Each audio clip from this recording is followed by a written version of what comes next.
What's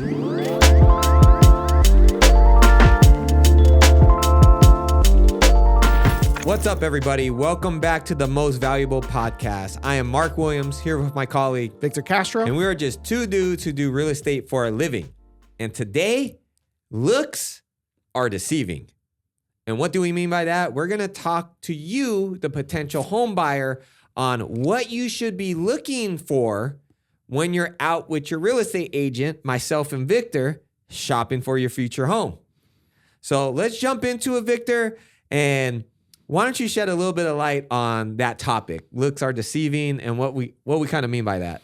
Hey, what's up, everyone? We see homes all the time, obviously, and we've kind of grew. People grow a palate for wines. We grow a different, I guess you could say, palate with our eyes on things that you should be taking a look at when we go visit the home, because it's not about having nice paint and having nice floors. It goes beyond that. Some homes can look like they're ready to move, turnkey ready to move in, but there's things that are behind the walls that you guys don't see. There's things that, really keep the home or the integrity of the home together, like your foundation and your roof and, appliances that you can do your regular stuff like cooking and showering and stuff like that you don't know are in inefficient working condition. They might be towards the end of their life. They might not be giving you the efficiency that you require as a homeowner. So those are things that me and Mark look at, and we tend to make sure that you're aware of that before you make that decision. Yeah, I mean, those are all good points, Victor. It's like, just because it looks pretty in the pictures, and guess what, guys? That's part of our job as well. We help clients sell their homes, and we want to make sure that it presents well. And, you may follow some realtors on social media, and sometimes they'll post like bad real estate pictures, right? And that's unattractive. If someone takes a picture of a pool and the pool is green, right? You probably instantly assume something's wrong with the pool, right? As opposed to cleaning it up and making it look nice for pictures. And the same thing goes with the house, right? Paint, flooring, new light fixtures. On picture, it looks great, right? Staging, stuff like that. You make the home look great. But upon further review, you may see some corners being cut. And you, as the potential home buyer, maybe you've been renting, right? And you're just used to your situation you're in, whether, your landlord was great and they fix everything, or your landlord wasn't too great and you have a lot of like deferred maintenance in the home you're renting. We don't expect you to be the expert when it comes to looking at these homes, right? That's where you're hiring someone like myself or Victor or both of us to kind of, for our expertise, our knowledge of what makes a good home. Right. And what would you say makes a good home, Victor? Hey, a lot of people actually prefer older homes, believe it or not, because they're built with materials that materials to nowadays, they're cutting corners, like you just said. Trees are being cut down sooner before they're actually mature. And so the skeleton of the property, right? The framing of the property sometimes may not be as strong because they're using wood that is like less quality. Just quality, yeah, right? Less quality. Well, they say they don't make it like it used to, right? Engineered wood sometimes, like it's not even actual wood. So those are things that me and Mark are going to look at. And maybe another thing is the foundation of the home. Do you have a crawl space underneath, which is the space that you have between the actual soil and the floor that you're stepping on in your home?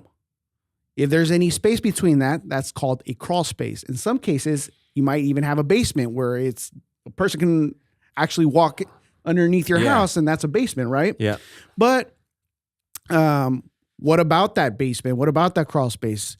Is there any sitting water underneath your crawl space? We want to make sure that you don't have any mold or anything like that, problems going on. Yeah. And look, I've had this situation before where there is water underneath because you're in an area where it rains a lot, or maybe you're on a hillside and the water, comes down the hillside and underneath into your crawl space, but that doesn't necessarily mean it's going to be a problem.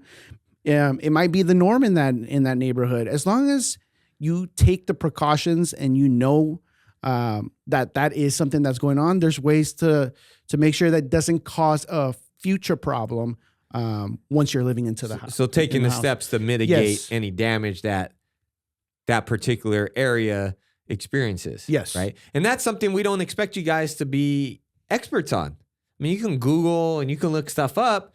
And look, we're not home inspectors either. So as a buyer, you have the ability to conduct your own inspections once your offer is accepted, even if inspections were already done, right?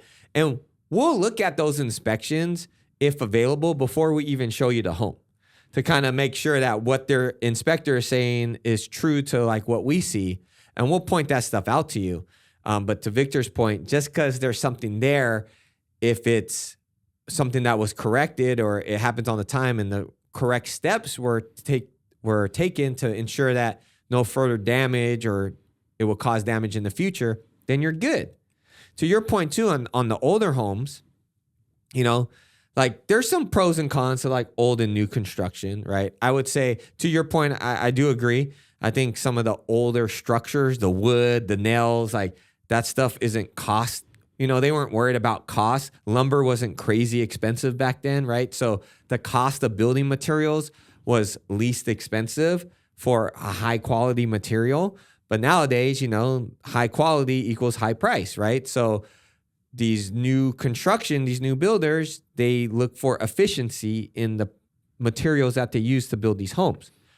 But I would say probably the newer homes, at least in my experience, like when it comes to like foundation and stuff like that, there's a lot more that goes into laying a foundation in new construction, right? The soils are tested better.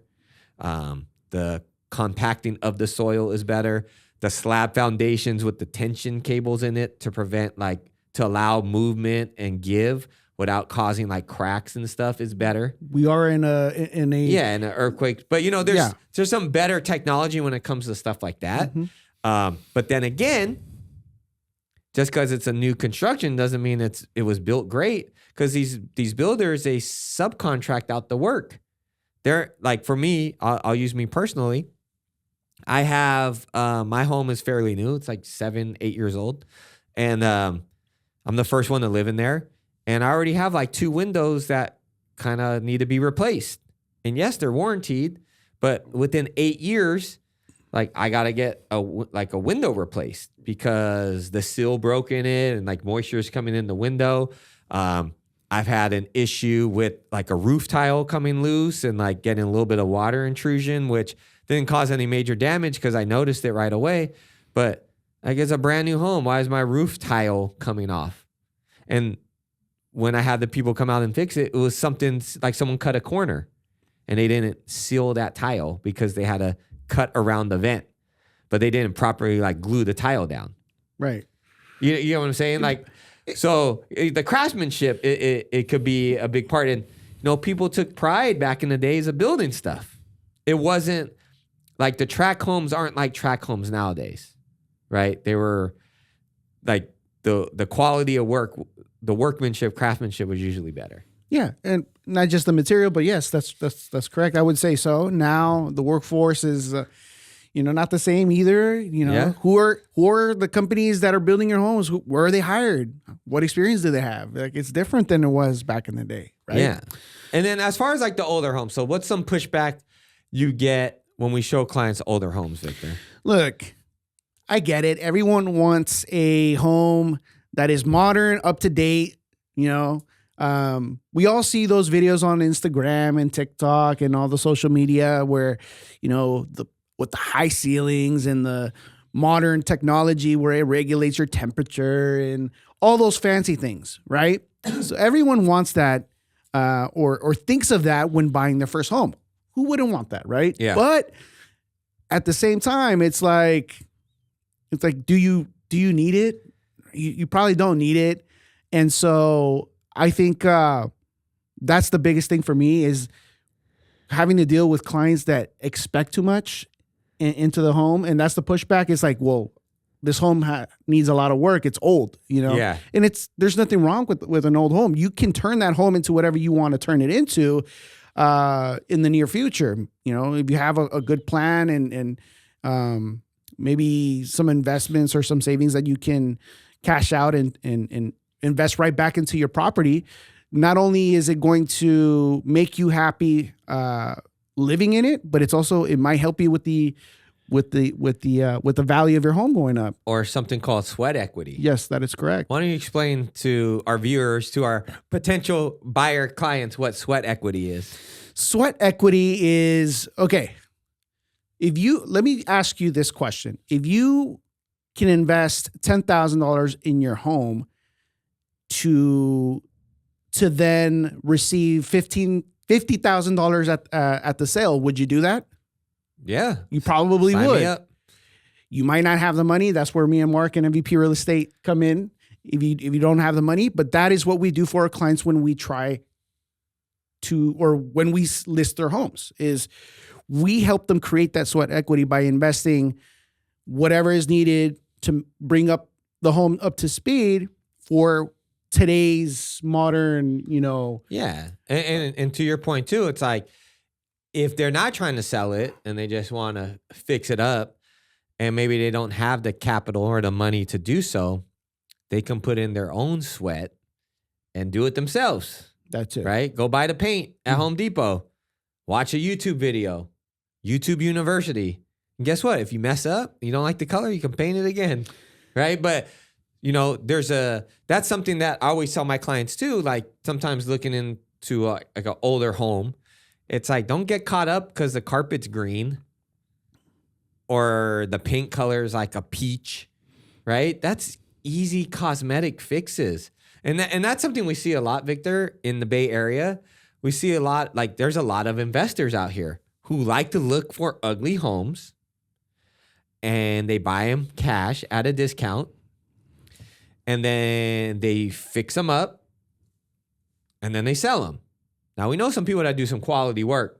Shout out Only Flips, Casa de RJ. Like those guys, like they go above and beyond.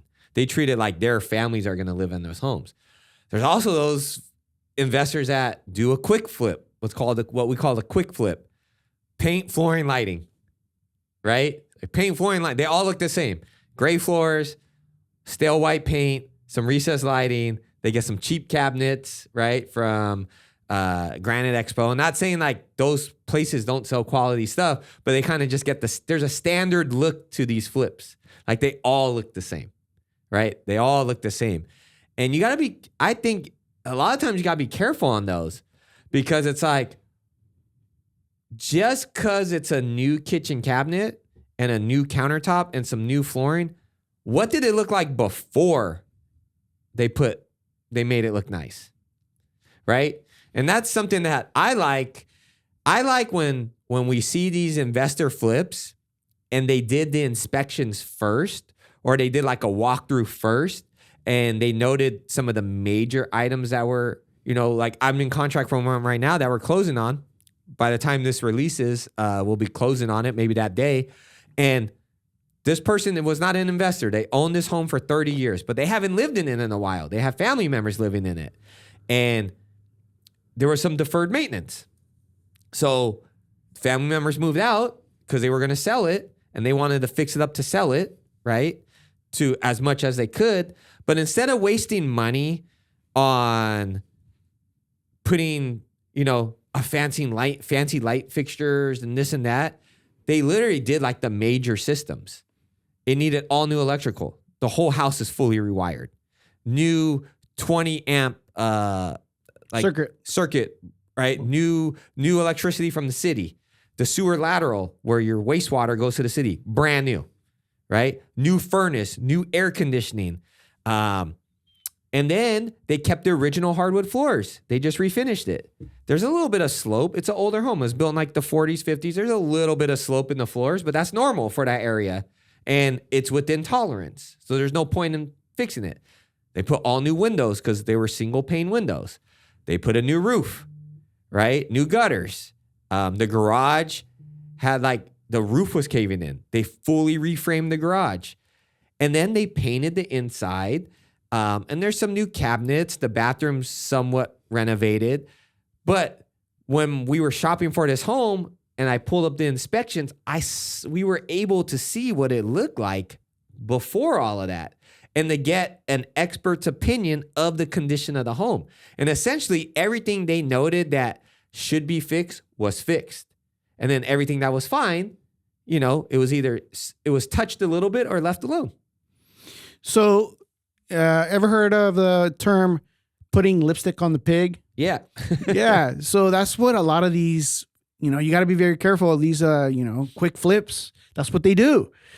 They'll take a home that is in a condition that isn't the best. And they'll just make it look like it is. Yeah. That's a difference. Is it really at its best? Or does it just look like it's at its And there's some best? rules behind selling flips, right? What's the FHA rule again? The The 90-day rule? The 90-day rule. So if you're looking to purchase a home, and look, this is protecting you as a buyer. The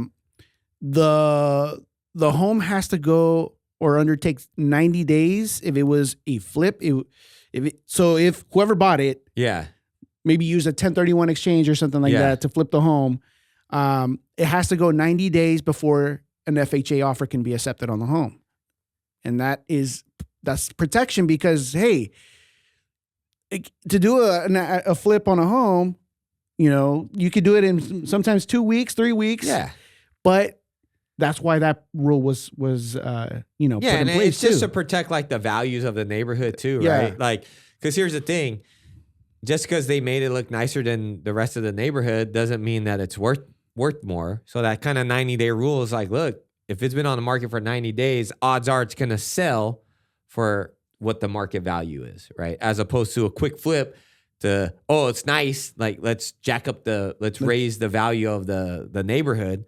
Because I bought it and tried to make a quick buck doesn't mean necessarily like FHA, who is a government-backed loan, they're protecting not only you as the buyer from overspending, they're kind of protecting themselves too, as far as like making sure this loan they're giving you, this 97% loan, that the value's there for what they're lending on the money. Yeah. Wasn't there and correct me if I'm wrong, Victor, wasn't there a rule?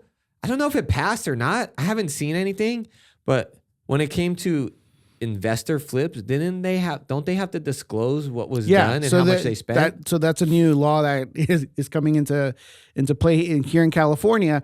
Is now investors are forced to literally put receipts and proof of everything that they did into the home. How much they actually put into the home, what was actually invested in the home, and how the process was done. And like who completed the work. Yeah. And that's actually a good thing. It's going to eliminate a lot of, bad investors out there, bad people, bad flips. Yeah. Yeah. I mean, I've seen tons of them, man. I'm not here to point fingers at people, but look, when we go look at homes, it happens all the time. We start the home search. It's one of the funnest times, right? In the whole process. You get the pre-approval, and then, me and Victor sit down with you. We'll go over like what you're looking for. We know your budget. We can recommend different neighborhoods, different cities based on our experience. I mean, we've helped over 100-something people. We've basically been in almost every neighborhood in the Bay Area and parts of the Central Valley, Sacramento. We know where to take you and where not to take you. When we drive to show homes, it's like, I helped a client buy in this neighborhood, or I looked at a house in this neighborhood last week, right? So. And it's not about where to not take you and to take you, but we know we'll take you wherever you want to go. We'll take you wherever you want to go, right? Well, that's what I meant. If you're trying to buy a certain type of home, I'm not going to take you where it's not at, right? Oh yeah. That's what I mean. Yeah, for sure. I thought you meant the other thing. We can't say that. No. Right? Yeah. We don't do that. No. You want to go live in a certain neighborhood? We'll show you that neighborhood. Yeah, 100%. If you're looking for a certain type of home, like maybe like a certain craftsman aesthetic, exactly. Yeah. A certain type of aesthetic. We know where those homes are located, so we're going to take you there. Yeah. We're not going to take you to an area where it's not located at. Yeah, so. it's all brand new. Yeah, exactly. Contemporary. Yeah, for sure. So. But to that point, right? So when we go where I'm going with this, it's like just because, and we see it all the time. Our clients will send us, hey, look at this home. And we like that. We create that open dialogue. Usually via text is the easiest. We'll set you up with the exclusive search through our systems. But then you're more than welcome to, window shop too, right? On all those apps that are out there for you. Send us the property. We'll pull it up. Oh, that looks good. Take a little deep dive into it before we show you. But sometimes some of these properties look amazing. And then we step inside and it's like red flag, red flag, red flag. And what are some red flags? Let's talk about that, Victor. Let's take a couple minutes. Mm-hmm. Client hits you up, you're showing them this nice rancher, 3-bedroom, 2-bath, your typical Bay Area, California rancher. On pictures, it's got recessed lighting, new paint, new floor. It looks like, new paint on the outside. They did some windows, and it looks great. It's exactly what they're looking for. And we step in, and they may be excited. And I'm sure you've had this feeling. I get it all the time. They're excited, and I'm like, pardon my language, I'm like, shit, this is lipstick on a pig. Yeah. Red flag, red flag, red flag. And we'll start pointing them out to our clients. But what are some red flags that you see? Numerous, man. I mean, I could take all day going over them, but just to point some out, look, a lot of these pictures that you see are photoshopped. Yeah. They're photoshopped. They'll add color. They'll make it look like the paint is actually, no streaks in there, really nice. Then you get in there and it's like, you can actually see the part of the color that's behind the, part of the, like they only put one thin coat, layer of paint. Yeah. One coat of paint. And it's like, you can see the coat. Like, so that's automatically red flag. Yeah. That's an easy one. Yeah, that's easy. I mean, things like if you're walking around the house and you can feel part of the foundation, like, especially if it's on a crawl space. Yeah. And you start hearing the crack, and then you not only hear it because that could be normal. Yeah. Some older homes, you'll hear it. Yeah, it creaks a little bit. It creaks a little bit, but if it starts moving around and it's like it doesn't feel solid, they throw like that floating floor over it. Yes. So that could be a problem. You might want to get a foundation inspection after that. What did they cover up? See, that's what I'm getting at. Like, because here's the thing, like, creaking happens, settling happens. There is ways to minimize and eliminate creaking. My point is, if you're going to go through the extent of laying down a new floor, why wouldn't you try to minimize or eliminate that creaking? 100%. Instead of just throwing a floor over it. This is the most inexpensive ways to fix the issue, to make it look nice. Let me just throw brand new flooring and not even fix the subflooring or nothing like that. Yeah, exactly. That is cutting a corner. Another thing is maybe plumbing. You see copper piping on the outside where it's connected to maybe the boiler or something like that, but it's galvanized on the inside. Yep. That's another thing that, that's why you want to get in a home inspection, because they want to make it seem like it's copper piping, make you feel good when you see it, and then it's not. It's galvanized. Yeah. Or I think a big one is the electrical. And I'm not an electrician, but I always like to go, when I see a flip, I'll go look at like the sub panel and the main panel. And sometimes they're like the original panel from like the 30s, right? And it doesn't mean it's a bad thing. It could still be in working condition, but it's something to think about that it might have to be changed. It might have to be changed, right? This whole house might have to be rewired. I don't get too concerned. I don't mean the butt in, Victor. I don't get too concerned on like water heater and furnaces. Like, in all honesty, sometimes the old ones work better. They may not be as efficient, energy efficient, but sometimes that old furnace will keep running. Yeah. Things are designed nowadays. They design, it's like your cell phone. There's, I think the word is called designed. I'm going to break down. Yeah, they're built built to break. Yeah, we were just talking about the like wood, right? Yeah. Like the how strong wood and how efficient wood is. Like older wood is just stronger. You know, if it was built in the 1920s, that wood structure is going to be very compact, very strong, as opposed to, you know, and not to say that the newer wood that is being used on homes today isn't strong. It's just, it's not the same quality. You can't. That's what it's called. It's called planned obsolescence. Okay. Planned obsolescence is what your cell phones are. They're designed to break in like 2 years. The battery's designed to drain. You may think it's just the they know they come. NASA has batteries that last like hundreds of years, bro. That they use in the satellites and stuff. How come we can't? How come our cell phones only last like a year and a half? It's planned obsolescence. Same with cars. Mm-hmm. They break down, right? They want you to keep buying new stuff. And sometimes that's how some of this new technology is made when it comes to like furnaces and stuff like that. Yes, you can maintain them, but they have like a shelf life.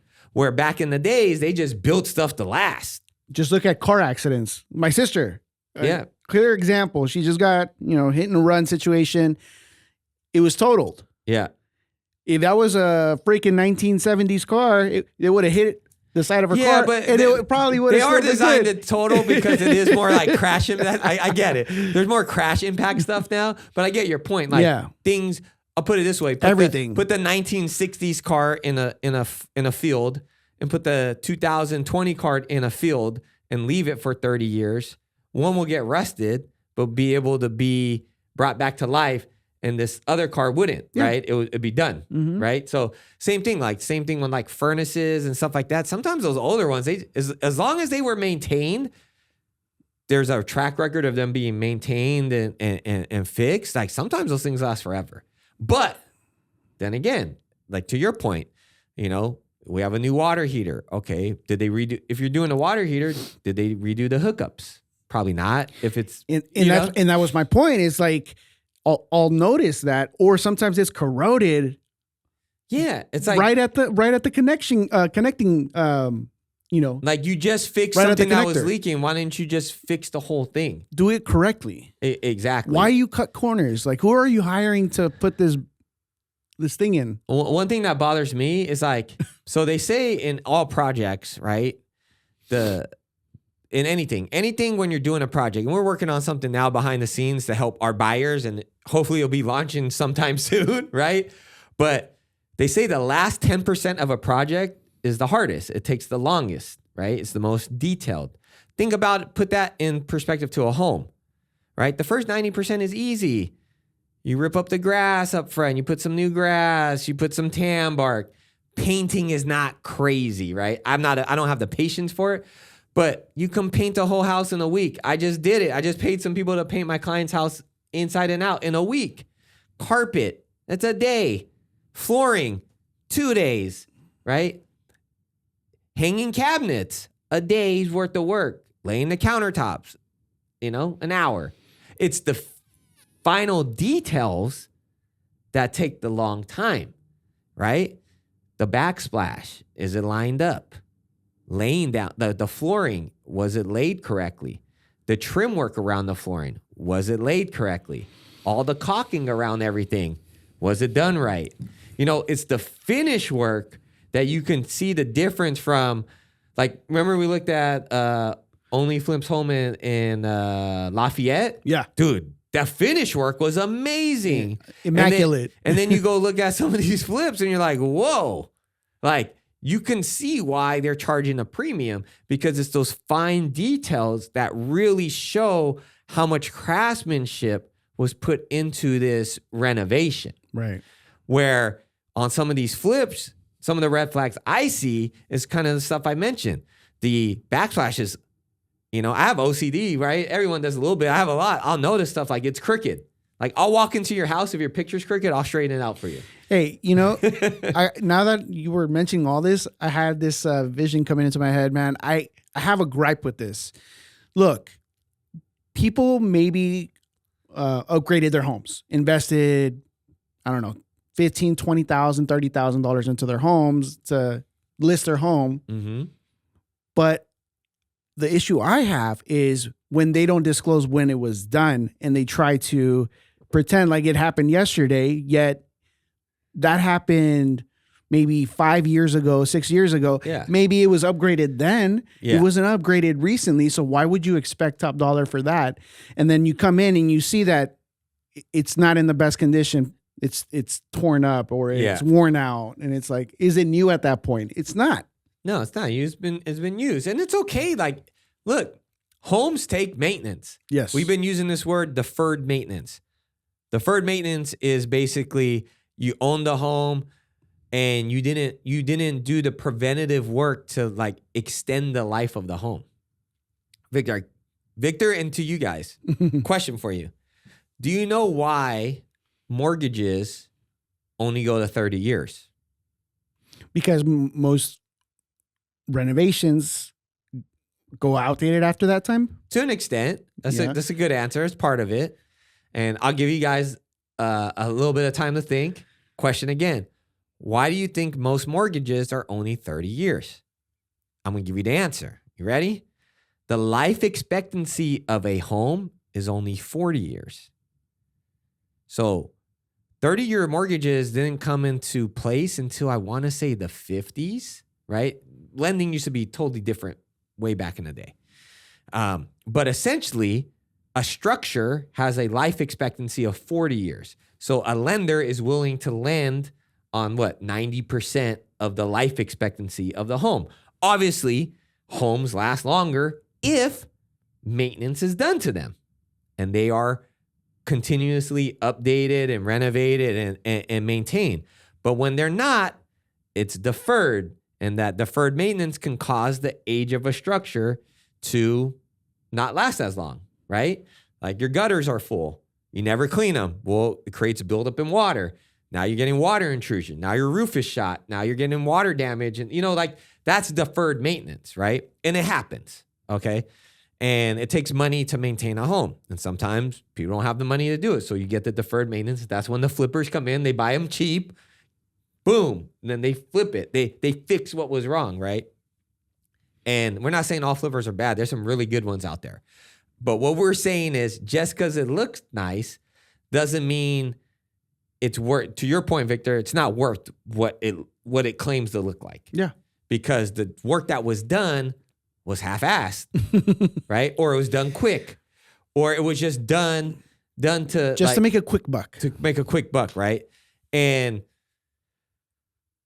what we're saying is that's where it is super important that when you're buying a home and you're making this big investment, that you have 100% confidence in the person that's helping you make this decision, right? The person you're potentially paying to help you make this decision, because you want somebody that is not just going to be someone that says yes.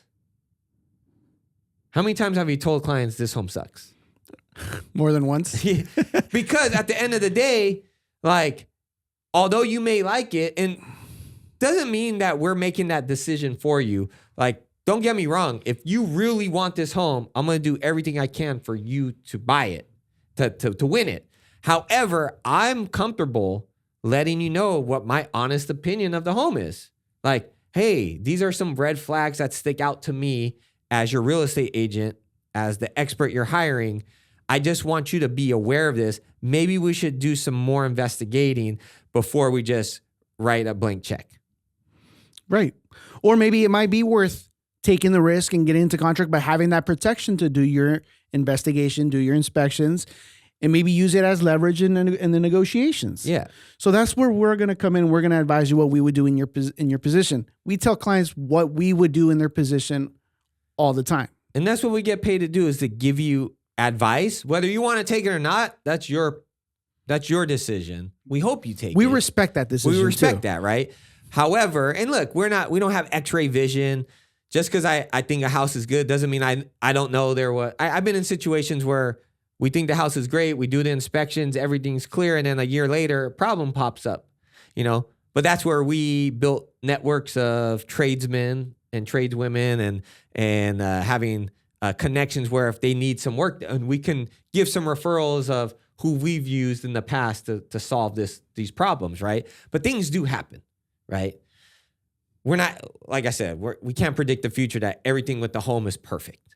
However, we're experts in the range where we've seen enough homes, we've experienced enough things with through clients and stuff like that, where we know, I keep using red flags, but we know like if we see something, this is the potential outcome later on. You may need to update this. You're probably going to want to fix this first. Like if this home is great, right? You like it. I think some of the work is, just be cautious. Like I would probably replace this. You're buying this home with the understanding that some of this stuff that was fixed is going to need to be fixed again.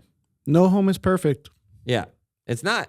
Whether it's new, old, it doesn't matter. It's not perfect. You're always going to have to maintain it, upkeep it, renovate it, you name it. So yeah, man. So I think we covered a lot, Victor, on that. So once again, what was it? Looks are deceiving.